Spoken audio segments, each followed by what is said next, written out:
Conversemos es una producción de la Iglesia Diálogos y Fe de Bogotá, Colombia, que busca la participación comunitaria en la comprensión del texto bíblico, porque la profundidad espiritual no es incompatible con el pensamiento crítico.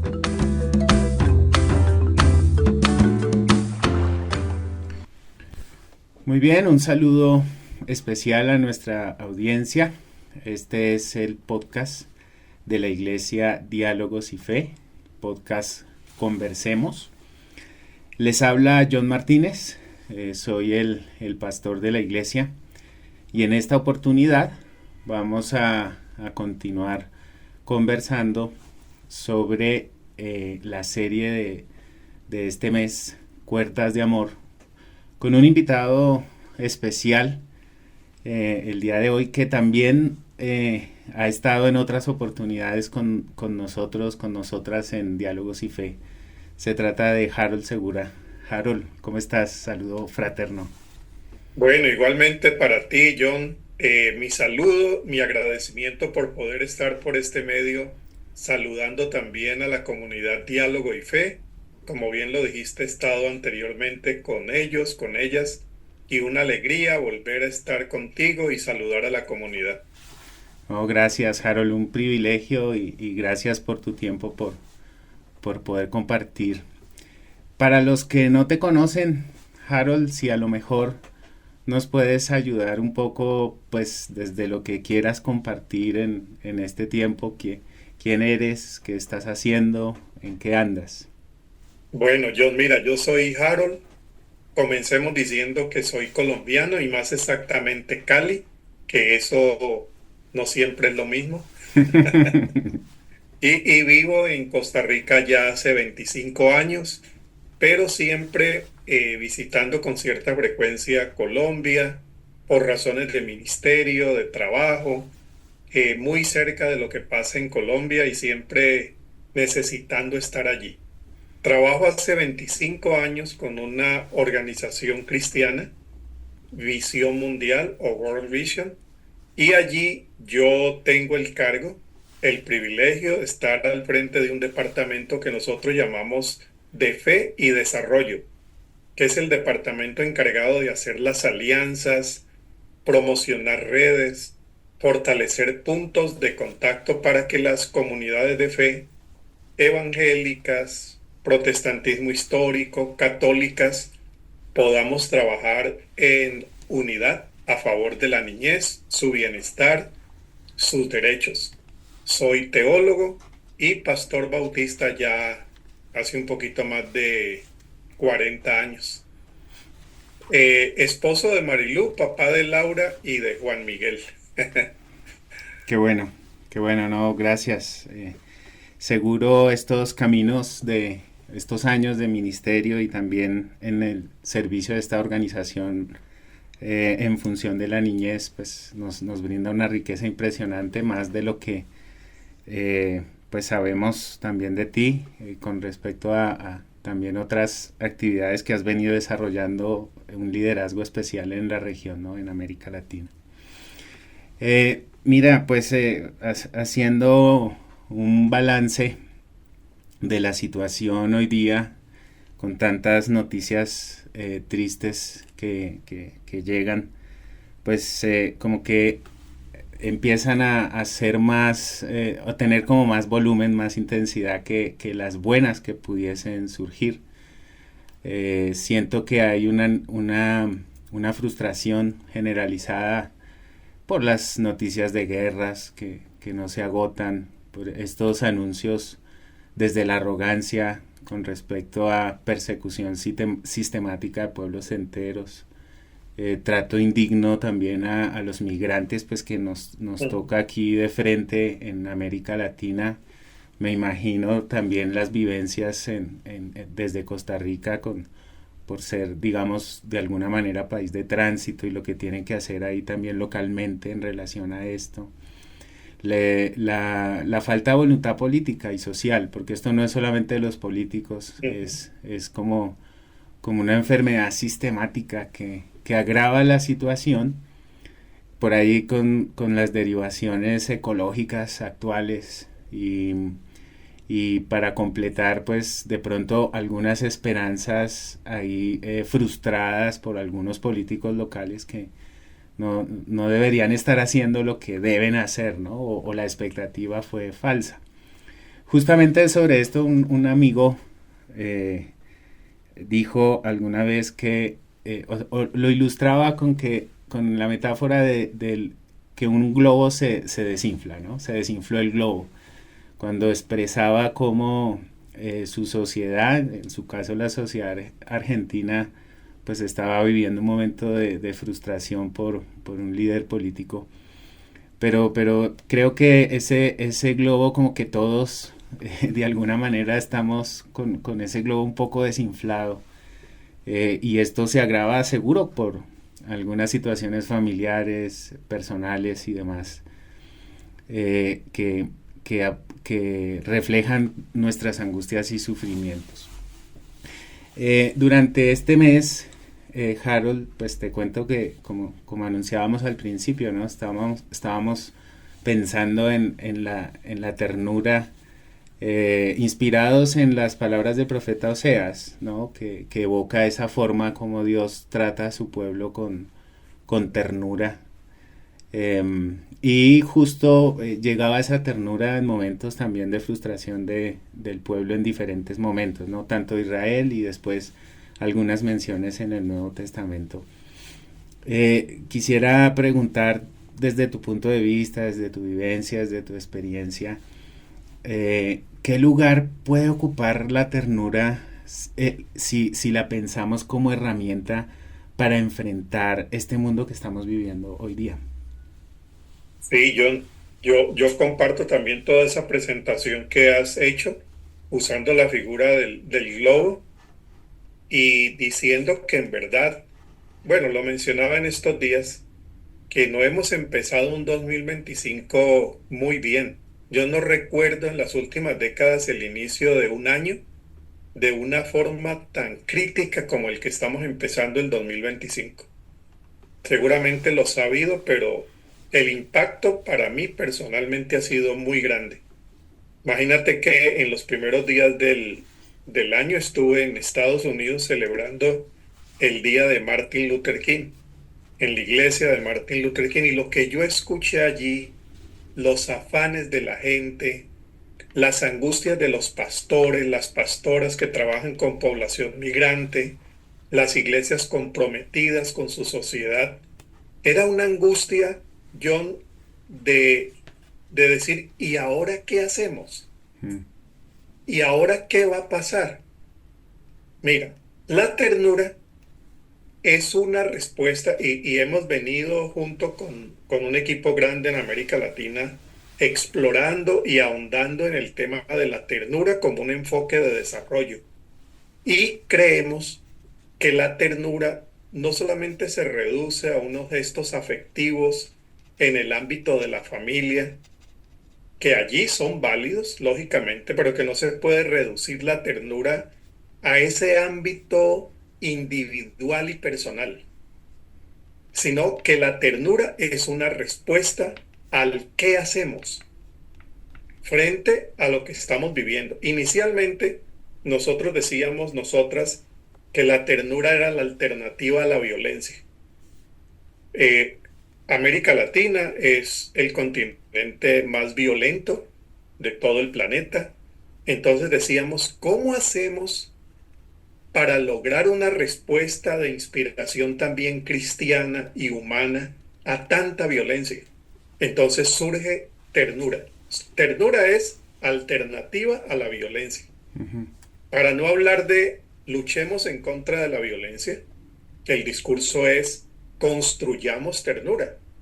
No solamente quedarnos señalando contra qué hay que luchar, sino qué es lo que hay que hacer. Bueno, pero mira, al inicio de este año, yo estaba hablando con la doctora Ana Greller, con la que edité un libro que precisamente se llama Ternura, la revolución pendiente. Entonces decíamos, si nosotros hablábamos de la ternura como alternativa a la violencia, John, hoy no es suficiente para nombrar lo que está pasando.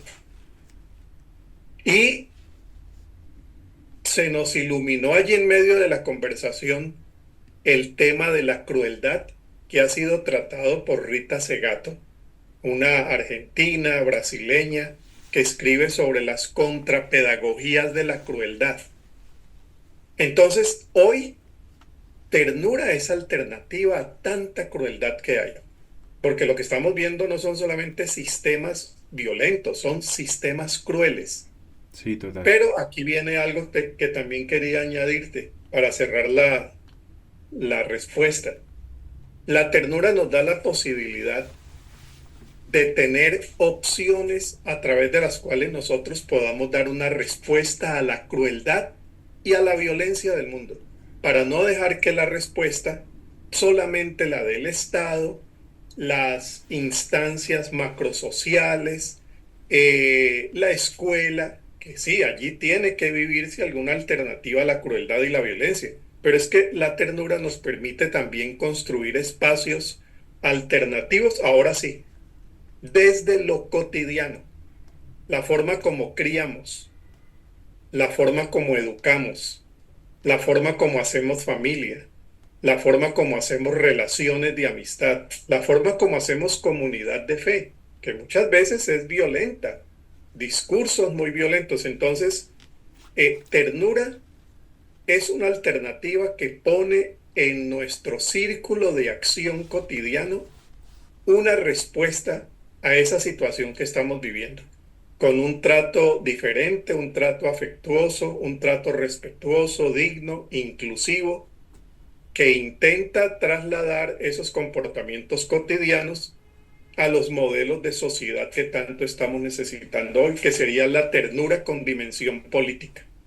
Bueno, te diría eso para empezar, John. Sí, la asimilo como una práctica que se siembra desde nuestros alcances, para que se Sí, haga sistemática y para que vaya creciendo, ¿no? exacto, sí, Y de alguna manera, pues eso también hace que se produzcan estos efectos de desarrollo y estos efectos revolucionarios que podrían evocar también el título del libro de ustedes, ¿no? Me imagino que va también en ese mismo sentido, como construir desde las bases prácticas alternativas para que se sí, vuelvan sistema y que se puedan ver ya en la conducta exactamente, macrosocial. exactamente, así es, John. Em, Bien, pues eh, una, una práctica que tenemos aquí para este podcast es integrar un texto bíblico, ¿no? Al pensar en ternura, pues, por ejemplo, en el Antiguo Testamento se habla de un Dios que tiene esa paciencia y ese tacto especial con su pueblo, con Israel, digamos, el Israel bíblico. Y en el Nuevo Testamento ya esta ternura pues es recordada, citada, digamos, desde las raíces del Antiguo Testamento, pero ya más en la dinámica de iglesia y pensándolo ahora, ¿no? En voz alta sí se ve a los apóstoles tratando de sembrar estas prácticas alternativas a un sistema violento, justamente. Tú, Sí, tú amablemente me propusiste que habláramos de Romanos capítulo 5 para hablar un poco de esto, porque el capítulo 5 versículo 5 en la NBI habla de... es un texto muy conocido, de hecho. Dice, esta esperanza no nos defrauda porque Dios ha derramado su amor en nuestro corazón por el Espíritu Santo que nos ha dado, ¿no? Y digamos al evocar esa forma o ese trato, ¿no? Amoroso de Dios. Y cuando uno ve el texto, digamos en su integralidad, el texto completo, incluso desde el versículo 3, también va en un efecto sistemático en donde una acción produce un sí, efecto y ese efecto produce otro efecto y se llega así, ¿no? Como a sí, ese creciendo. Em, Dice el texto, ¿no? Para ir como más en lo específico, dice el versículo 3 eh, unos comentarios del autor para asumir con alegría las pruebas y dificultades. Y eso genera resistencia, que desarrolla un carácter y a la vez fortalece la esperanza.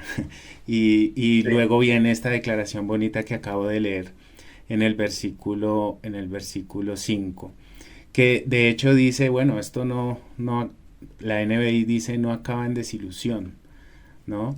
Y esto, digamos, todo este efecto sistemático es firme cuando tenemos fe y cuando conocemos a ese Dios que expresa la ternura de su amor y que nos la da a través de su Espíritu Santo. Y en forma interesante, ¿no? Pues dice que nos dio el Espíritu Santo como un acto de ternura. Y es interesante porque el Espíritu Santo también nos capacita, nos ayuda a fortalecer nuestras capacidades en perspectiva de fe, ¿no? Y parte de lo que nos da el Espíritu Santo también es justamente ternura, ¿no? Esa Sí. disposición para poder tratar a otros de la misma manera en que Dios nos trata. Por ahí escribiste algo también sobre el fruto del Espíritu Santo y como que ahí está también incorporada la ternura. Sí. Harold, ¿cómo puede la ternura contrarrestar la soberbia de los tomadores de decisiones, de los opresores cuyas acciones nos tientan a poner con crueldad?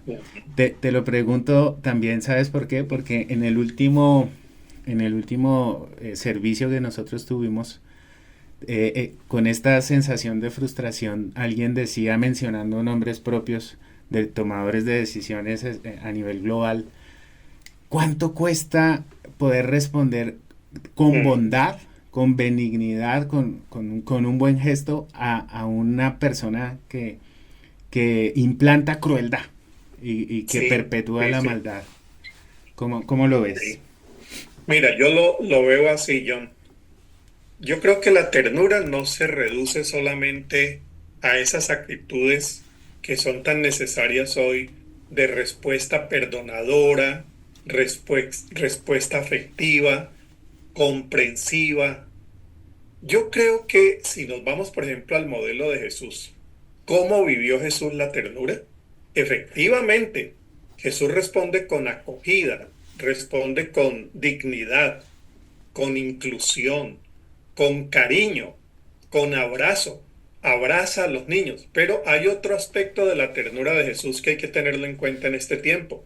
La ternura de Jesús incluye la volteada de las mesas, porque donde no hay indignación frente a la injusticia, allí llámenla de otra forma, pero no ternura cristiana modelada por Jesús.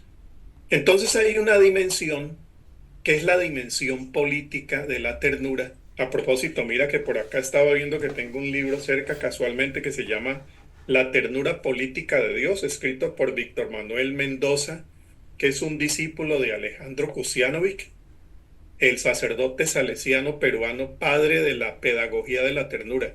Pero su discípulo escribe la ternura política de Dios, como para no reducir la ternura a yo a todo mundo abrazo, yo a todo mundo le doy un besito, yo a todo mundo. No, la ternura de Jesús incluye también esa respuesta a tanta injusticia y voltea las mesas. ¿Qué significaría hoy voltearlas? Pero la ternura se indigna. Yo creo que la ternura también, John, nos ayuda a contrarrestar o a protegernos frente a esa tentación de actuar con la agresividad, la violencia y la misma injusticia que estamos viendo en otros. Yo creo que la injusticia desespera, la injusticia desespera, la violencia desespera. Entonces la ternura es una forma también de protegernos de no caer en los lazos de eso que nosotros tanto hemos criticado. Es exactamente lo de Jesús. Hoy estaba leyendo el texto de vienen a aprender a Jesús, ya en el capítulo 14 de Marcos, que lo comenté hoy en mis redes. Pedro está como para negarlo próximamente, pero quien ya lo ha entregado exactamente es Judas, le da un beso e inmediatamente Pedro saca la espada y le corta la oreja a Malco. Mira cómo el mismo capítulo está reflejando eso es que frente a la violencia no encontramos como otra respuesta sino la violencia misma. Y viene la respuesta de Jesús, por allí no es. Por allí no es porque entonces caemos en la contradicción. Repetimos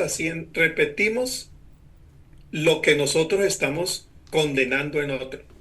La ternura es precisamente eso que nos resguarda, nos mantiene el corazón también en lo posible sano, un corazón sano, para luchar contra la injusticia. Entonces mira que esa dimensión social de la ternura a mí cada vez me interesa más y me interesa porque pues la palabra ternura yo pienso que en el lenguaje común todavía no se entiende muy bien Claro. y se reduce al afecto, como te decía al inicio, individual y personal, pero la mejor forma de explicar ternura es léase uno de los 4 evangelios Ujú. y mire cómo ese Jesús cariñoso trata de hacer una propuesta desde la voluntad del Padre para un mundo mejor. ¿Cuál es la propuesta de Jesús? Y como nosotros somos hijos de una generación que dice que para cambiar la sociedad tenemos que tomarnos el Estado, hay que volver a cualquiera de esos 4 evangelios para ver que la propuesta de Jesús fue tomarse el corazón, cambiando relaciones, cambiando formas de responder a la agresión, para tratar de romper esos círculos de la violencia, esos círculos de la crueldad, que bien los conocemos en Colombia y que llevamos repitiéndolos más de un siglo. Bueno, en toda América Latina. Entonces pienso, John, que definir la ternura y ver cómo esa ternura se practica frente a tantas crueldades e injusticias de hoy, lo mejor, te repito, es escoja uno un evangelio y vea cómo fue el modelo de ternura nuestro que es Jesús y cómo resistió, cómo respondió, cómo luchó, cómo contradijo y mantuvo controversias muy fuertes con el templo y con otros más, desde un corazón limpio, sano y tierno. Sí, qué bueno que nos ayudas a poder discernir el significado de la ternura, porque se puede romantizar solamente Exactamente, sí, sí, como en una actitud muy, muy débil, que ser sí, tierno no significa necesariamente ser débil o no tener dignidad o incluso no reaccionar dentro del marco de ternura frente a una situación de injusticia sí, con algo de indignación también, ¿no? sí, incluye la indignación. Allí donde uno no se indigna frente a la injusticia, allí no hay ternura. Claro, Allí hay cualquier crueldad, otra. de Sí, hay hecho, candidez. de hecho hay crueldad. Y lo otro que también llama la atención en esta misma línea de definir, ¿no? El término y lo que significa en la práctica es esa idea bíblica de justicia, que la gente la reduce solamente a un castigo y lo pone a nivel punitivo de una condena. Sí, Pero la justicia también es perdón, misericordia y una disposición de como volver a empezar, siempre y cuando claro, se respete la memoria y se diga la verdad, ¿no? exactamente. Sí, Entonces no se puede reducir el término como a lo que suena, sino que sí, hay que verlo en su integralidad. Muy, muy sí, sí, sí. importante esta invitación también que nos haces en ver en toda la acción, discurso, vida de Jesús en los evangelios, a ver un trato Sí, tierno. no, y mira, John, que antes ya en el Primer Testamento, allí las traducciones y los traductores expertos y expertas dicen que no aparece tanto la palabra porque en el lenguaje común no se usa tanto. Hablaba yo eso con un traductor y que prefieren traducirla como misericordia, pero que en el hebreo bien puede traducirse misericordia o ternura. Algunas versiones hablan de ternura en Malaquías, de ternura en los Salmos, en Isaías, pero me decía este traductor, yo creo que en la medida en que esa palabra logra entenderse en un sentido más allá del afecto individual, aparecerá en las próximas revisiones y en las próximas traducciones. Pero creo que estamos hablando de esto, de la misericordia de Dios, o en el Segundo Testamento de la dulzura del Espíritu. Qué lindo se escucha. Sí. Em, Algo final y conclusivo, Harold, agradeciendo tu tiempo y voluntad. Quisiera, si a lo mejor desde pues, este diálogo y también del trabajo que has hecho sobre la ternura, en esto que has mencionado en los últimos minutos, ¿cómo poder transmitir un mensaje de esperanza? ¿Qué podrías o qué se te ocurre, qué se te viene al corazón decirle a la gente que se encuentra triste, frustrada y como decías ahora, ¿y ahora qué hacemos? ¿No? ¿Qué mensaje podríamos transmitir de esperanza desde la ternura? Y mira, ese texto que leías ahora de Romanos 5 es un texto que menciona la palabra esperanza. Yo creo que hoy la desesperanza es muy, muy grande. Bueno, nosotros quienes reflexionamos en el mundo en crisis, pero bajo ciertas condiciones de seguridad y de estabilidad laboral, eh, nos es muy difícil entender la desesperanza desde el que la está viviendo, personas en movilidad humana. Para esa dimensión de desesperanza, yo creo que se define más como desesperación. Frente a la desesperación en la cual estamos viviendo, yo creo que ese texto de Romanos vuelve a iluminar, vinculando el amor de Dios con la esperanza. Perder la esperanza en lo que nosotros las hemos puesto.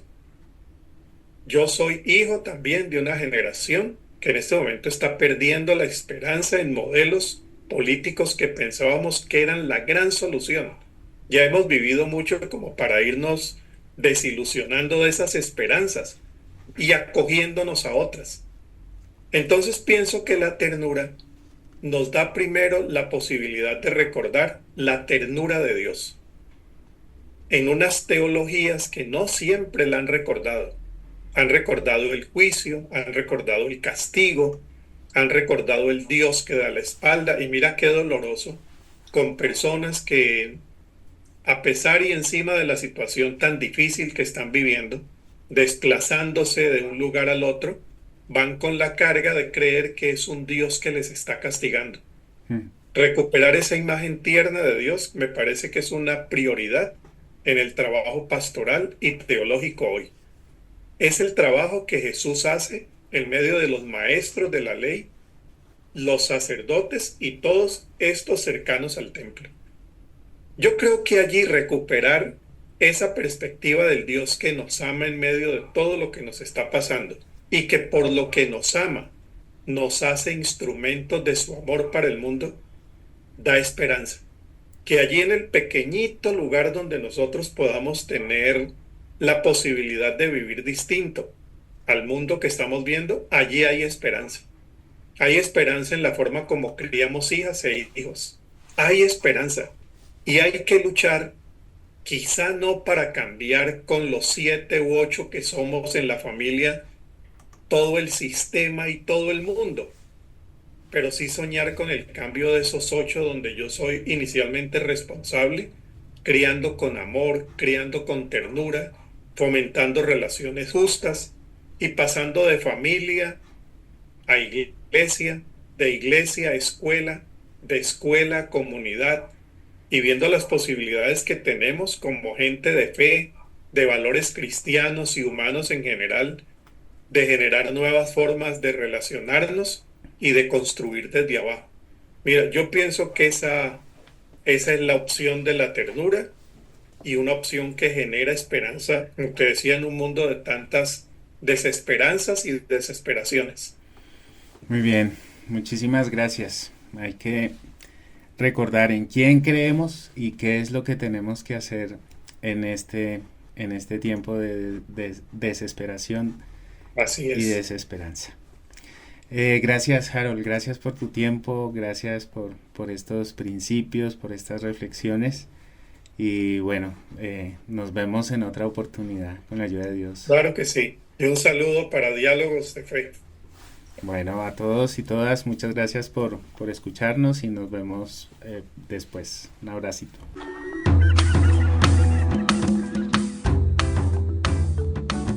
Esta fue una producción de la Iglesia Diálogos y Fe de Bogotá, Colombia, comunidad cristiana evangélica que busca vivir su espiritualidad en lo diario, asumir un verdadero compromiso de fe y compartir principios bíblicos para construir vidas. Dios quiere escucharte y nosotros también. Síguenos en nuestras redes sociales.